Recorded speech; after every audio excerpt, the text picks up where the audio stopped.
组织总干事潘石阳。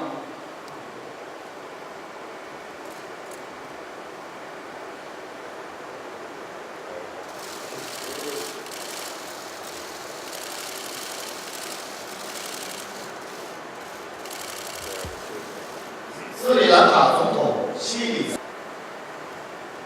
新加坡总统哈利马。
Okay, thank you.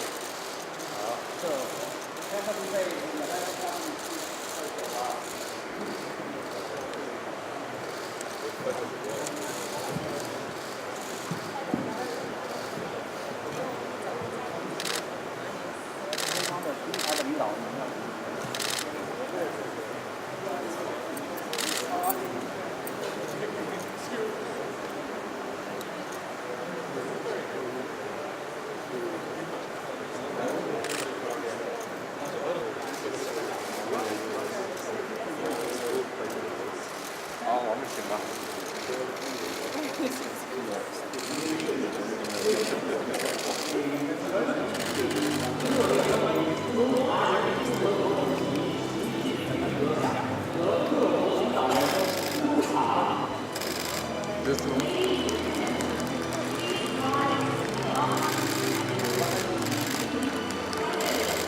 Ladies and gentlemen, please rise and welcome His Excellency Xi Jinping, President of the People's Republic of China.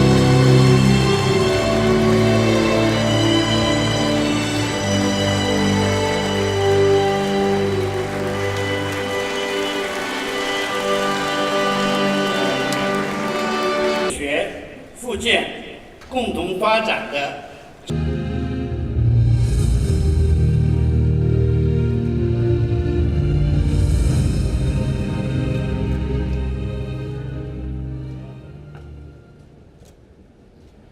President Xi Jinping, Your Excellencies, Heads of State and Government, ladies and gentlemen, I am privileged for this opportunity to be here in China, the cradle of ancient civilization, and attend this important event.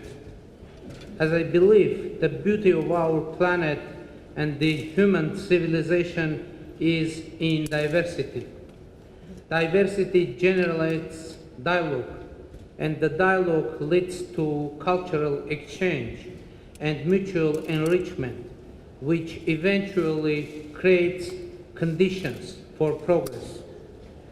Armenians in Armenia and in our worldwide diaspora have historically developed a mindset that has always been open to interaction with various cultures, traditions, and religions.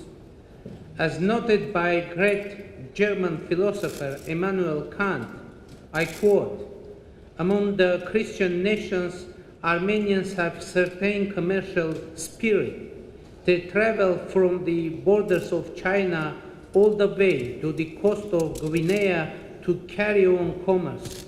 and know how to secure a peaceful reception by all the people they encounter. End of quote.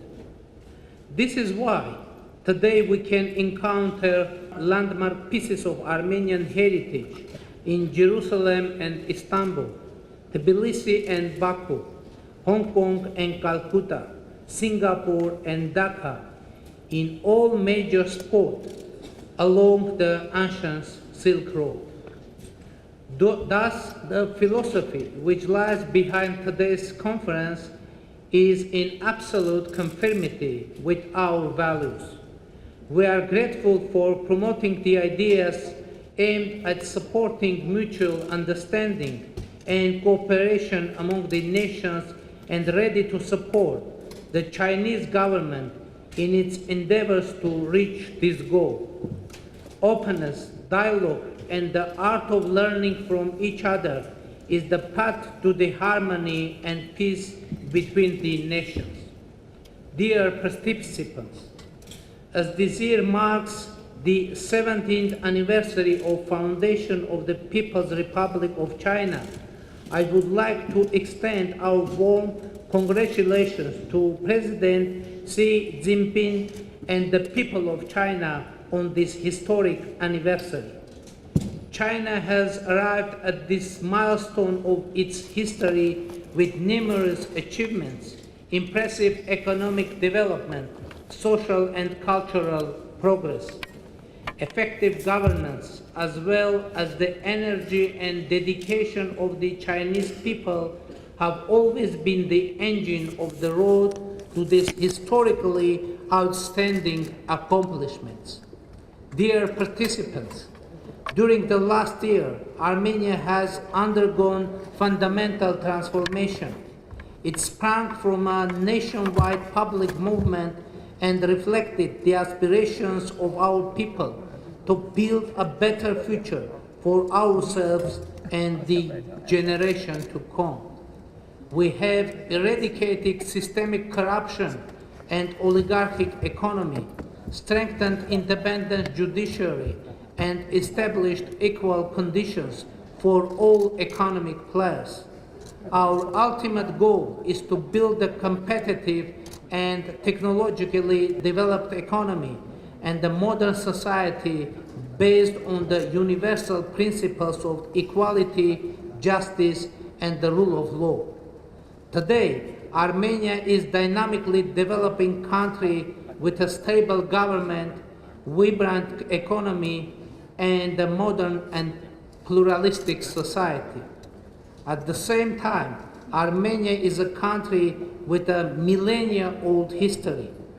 We feel rightly proud of our cultural heritage that we preserve despite all vicissitudes of our history.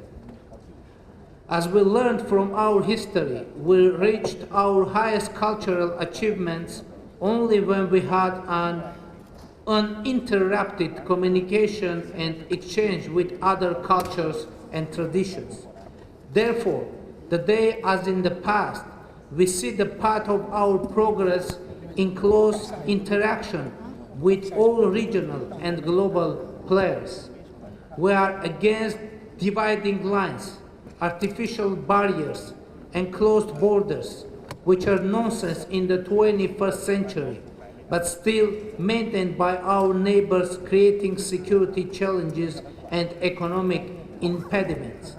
Armenia is engaged in bilateral and multilateral cooperation processes encompassing much of the wider region, be it the economic integration with the countries of the Eurasian Economic Union, where Armenia is one of the founding members, cooperation in the framework of the EU Eastern Partnership, or the participation in the Silk Road Economic Belt initiative that Armenia joined in 2015.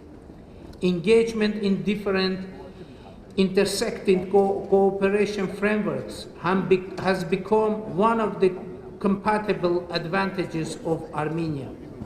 I want to conclude my remarks by once again expressing my sincere gratitude for inviting Armenia to this important forum and wishing the conference a complete success.